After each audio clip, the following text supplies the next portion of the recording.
Hello guys. നിങ്ങൾ ഇന്ന് തമ്മിൽ കണ്ട പോലെ തന്നെ നമ്മൾ ചർച്ച ചെയ്യാൻ പോകുന്ന വിഷയം എന്താണ് IAS എന്നുള്ളതാണ്. ഇന്ത്യൻ അഡ്മിനിസ്ട്രേറ്റീവ് സർവീസ് എന്നതിന്റെ ചുരുക്കപ്പേരാണ് IAS. ഇന്ത്യൻ ഭരണ സംവിധാനം. ചുരുക്കത്തിൽ രാജ്യത്തിന്റെ ഭരണ സംവിധാനത്തിൽ പ്രധാന പങ്ക് വഹിക്കുന്ന ഉദ്യോഗസ്ഥരാണ് IAS ഉദ്യോഗസ്ഥർ. IAS ഉദ്യോഗസ്ഥർ കേന്ദ്ര ഗവൺമെന്റിനും അതുപോലെ സംസ്ഥാന ഗവൺമെന്റിനും ഒരുപോലെ സേവനം ചെയ്യുന്നവരാണ്. ഒരു IASകാരനാവാൻ അല്ലെങ്കിൽ IASകാരിയാവാൻ നിങ്ങൾ UPSC ബോർഡ് കണ്ടക്ട് ചെയ്യുന്ന സിവിൽ സർവീസ് എക്സാം പാസ്സാവേണ്ടതുണ്ട്. സിവിൽ സർവീസ് എക്സാമിനെ 3 ഘട്ടങ്ങളായി തരംതിരിക്കുന്നു. ഒന്നാമത്തേതെന്ന് പറയുമ്പോൾ പ്രിലിമിനറി എക്സാം ആണ്. രണ്ടാമത്തേത് മെയിൻ എക്സാം. മൂന്നാമത്തേത് ഇന്റർവ്യൂ ആണ് അഥവാ പേഴ്സണാലിറ്റി ടെസ്റ്റ്. സിവിൽ സർവീസ് എക്സാമിന്റെ സമയം എന്ന് പറയുന്നത് ഇപ്പോൾ ഡിസംബർ, ജനുവരി ആ ഒരു സമയമൊക്കെ ആകുമ്പോഴത്തേക്കിനും നമുക്ക് അപ്ലൈ ചെയ്യാനായിട്ട് പറ്റും എക്സാമിന് വേണ്ടി. അതുപോലെ നമുക്ക് പ്രിലിമിനറി എക്സാം വരുന്നതെന്ന് പറയുമ്പോൾ മെയ്, ജൂൺ ആ ഒരു സമയമൊക്കെ ആകുമ്പോഴത്തേക്കിനും ഇപ്പൊ മെയ് 25 ആയിരുന്നു കഴിഞ്ഞ വർഷമൊക്കെ പ്രിലിമിനറി എക്സാം നടന്നിരുന്നത്. അതുപോലെ തന്നെ നമുക്ക് അതിന്റെ മെയിൻസ് എക്സാം വരുന്നത്, രണ്ടാം ഘട്ടമായ മെയിൻസ് വരുന്നത് ഒക്ടോബർ, നവംബർ ആ ഒരു സമയത്ത്. അതുപോലെ ഇനിയിപ്പോ ഇന്റർവ്യൂ വരുന്നതായാലും ഒരു ഫെബ്രുവരി, മാർച്ച് ആ ഒരു റേഞ്ചിലായിരിക്കും.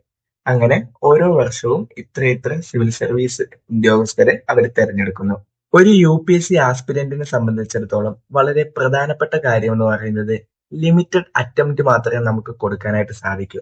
എന്ന് പറഞ്ഞാല് ജനറൽ കാറ്റഗറിക്ക് 4 അറ്റംപ്റ്റ് മാത്രമേ UPSCയിൽ കൊടുക്കാനായിട്ട് സാധിക്കൂ. അതുപോലെ OBC വിഭാഗത്തിൽ പെടുന്നവർക്ക് 7 അറ്റംപ്റ്റും ST വിഭാഗത്തിൽ പെടുന്നവർക്ക് എത്ര അറ്റംപ്റ്റ് വേണമെങ്കിലും കൊടുക്കാം. അതുപോലെ സിവിൽ സർവീസ് എക്സാം എഴുതാനായിട്ട് പ്രായപരിധിയുണ്ട്. OBC വിഭാഗത്തിൽ പെടുന്നവർക്ക് 33 വയസ്സ് വരെ സിവിൽ സർവീസ് എക്സാം എഴുതാം. അതുപോലെ SC/ST വിഭാഗത്തിൽ പെടുന്നവർക്ക് 35 വയസ്സ് വരെയും. അപ്പോ നിങ്ങൾക്ക് ഈ എക്സാമിന്റെ ഒരു ഘടനയുടെ കാര്യം മനസ്സിലായില്ലേ? അതായത് നിങ്ങൾക്ക് ലിമിറ്റഡ് അറ്റംപ്റ്റ് മാത്രമേ സിവിൽ സർവീസിൽ കൊടുക്കാനായിട്ടും സാധിക്കൂ. അതുപോലെ തന്നെ ഒരു പ്രായം കഴിഞ്ഞാൽ നിങ്ങൾക്ക് എക്സാം എഴുതാനും സാധിക്കില്ല. സിവിൽ സർവീസ് എഴുതാൻ വേണ്ട എഡ്യൂക്കേഷൻ എന്ന് പറയുന്നത് ഏതെങ്കിലും ഒരു റെക്കഗ്നൈസ്ഡ് യൂണിവേഴ്സിറ്റിയിൽ നിന്ന് നിങ്ങൾക്ക് ഡിഗ്രി ഉണ്ടായിരിക്കുക എന്നത് മാത്രമാണ്. ഇനി നമുക്ക് പ്രിലിമിനറി എക്സാമിനെ പറ്റി ചർച്ച ചെയ്യാം. പ്രിലിമിനറി എക്സാം എന്ന് പറയുമ്പോൾ 2 പേപ്പറാണ് നമ്മൾ ക്ലിയർ ചെയ്യേണ്ടതായിട്ട് വരുന്നത്. ഒന്നാമത്തേതെന്ന് വെച്ചാൽ ജനറൽ സ്റ്റഡീസ് ആണ്. രണ്ടാമത്തേന്ന് വെച്ചാൽ ആപ്റ്റിറ്റ്യൂഡ് ആണ്. ജനറൽ സ്റ്റഡീസ് എന്ന് പറഞ്ഞാൽ 100 ക്വസ്റ്റ്യൻ ആയിരിക്കും. രണ്ടിലും 100 ക്വസ്റ്റ്യൻ ആയിരിക്കും. ജനറൽ സ്റ്റഡീസിലും 100 ക്വസ്റ്റ്യൻ ആയിരിക്കും, ആപ്റ്റിറ്റ്യൂഡ് ടെസ്റ്റിലും 100 ക്വസ്റ്റ്യൻ തന്നെ ആയിരിക്കും.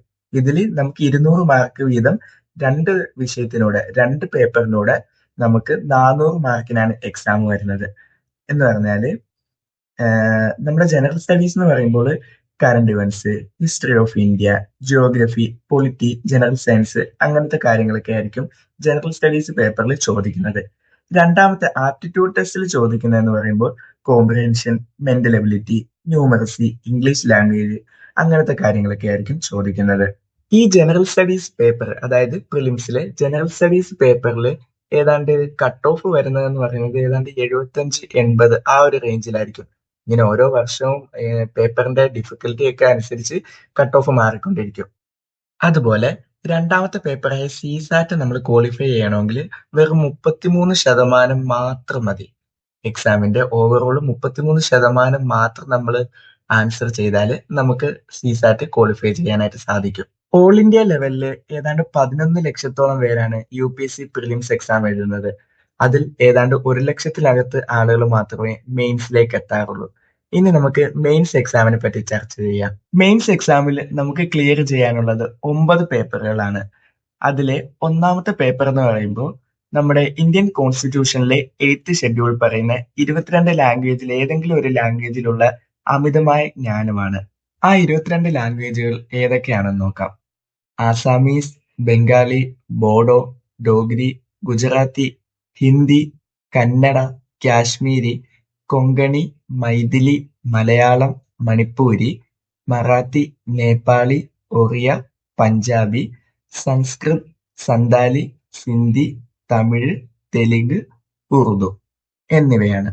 പിന്നെ രണ്ടാമത്തെ പേപ്പർ എന്ന് പറയുമ്പോൾ ഇംഗ്ലീഷ് ആണ്.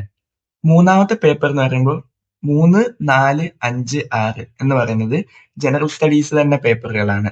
General studies 1, general studies 2, general studies 3, general studies 4 അങ്ങനെ ആ 4 പേപ്പറുകൾ അങ്ങനെയാണ്. എന്ന് വെച്ചാൽ ജനറൽ സ്റ്റഡീസ് 1 എന്ന് പറഞ്ഞാൽ history of India and world geography, society and culture, അതൊക്കെയായിരിക്കും ജനറൽ സ്റ്റഡീസ് 1 ചോദിക്കുന്നത്. ജനറൽ സ്റ്റഡീസ് 2 ചോദിക്കുന്നതെന്ന് പറഞ്ഞാൽ polity and governance, social justice, പിന്നെ ഇന്റർനാഷണൽ റിലേഷൻസ്, അതിനെ പറ്റിയൊക്കെ ആയിരിക്കും.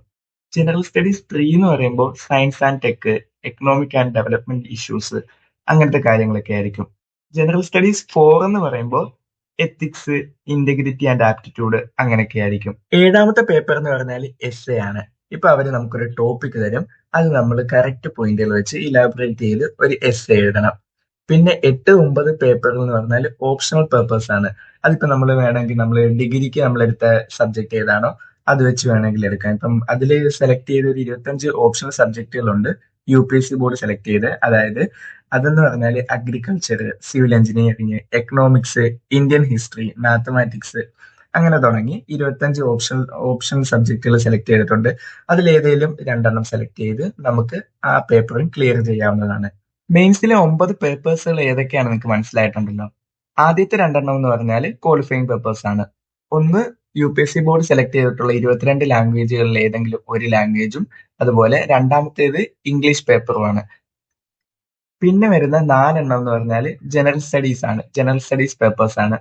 അങ്ങനെ 6 കഴിഞ്ഞ് 7ാമത്തേന്ന് പറഞ്ഞാൽ എസ്സേ ആണ്. പിന്നെ 8ഉം 9ഉം നമുക്ക് ഏതെങ്കിലും 2 ഓപ്ഷണൽ പേപ്പേഴ്സ് ആണ്.